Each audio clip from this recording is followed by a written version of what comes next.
আসন্ন Hong Kong sixes 2025-এর জন্য দল ঘোষণা করেছে বাংলাদেশ ক্রিকেট বোর্ড বিসিবি। টুর্নামেন্টটি অনুষ্ঠিত হবে 7 থেকে 9 নভেম্বর হংকংয়ের টিনকং রোড রিক্রিয়েশন গ্রাউন্ডে। এখন পর্যন্ত বাংলাদেশ এই আসরে শিরোপা জিততে পারেনি, তবে গত বছর দুর্দান্ত পারফরম্যান্সের মাধ্যমে সেমিফাইনালে উঠেছিল দলটি। এবার লক্ষ্য আরও এক ধাপ এগিয়ে যাওয়া। দলের অধিনায়ক হিসেবে দায়িত্ব পেয়েছেন উইকেটরক্ষক ব্যাটসম্যান আকবর আলী। গত আসরে খেলা অভিজ্ঞ অলরাউন্ডার আবু হায়দার রনি আবারও দলে ফিরেছেন। আক্রমণাত্মক ওপেনার জিশান আলম, যিনি গত সংস্করণে 76 গড়ে 152 রান ও 6 উইকেট নিয়েছিলেন।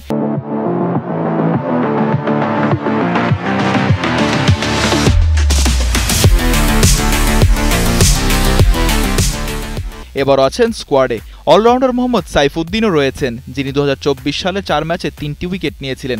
অভিজ্ঞতা যোগাতে দলে আছেন মোসাদ্দেক হোসেন সৈকত, যিনি এখন পর্যন্ত 80টি আন্তর্জাতিক ম্যাচ খেলেছেন। দলে আরও রয়েছেন বাঁহাতি স্পিনার রাকিবুল হাসান এবং pace bowling allrounder Tofael Ahmed Raihan.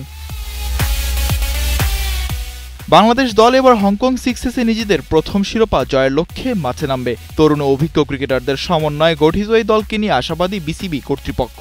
টুর্নামেন্টে ভালো ফলাফলের মাধ্যমে নিজেদের সাফল্যের ধারাবাহিকতা ধরে রাখতেই তাদের মূল লক্ষ্য। আরিফা জাহান পিরনের প্রতিবেদনে মিজানুর আশিক, কালের কণ্ঠ।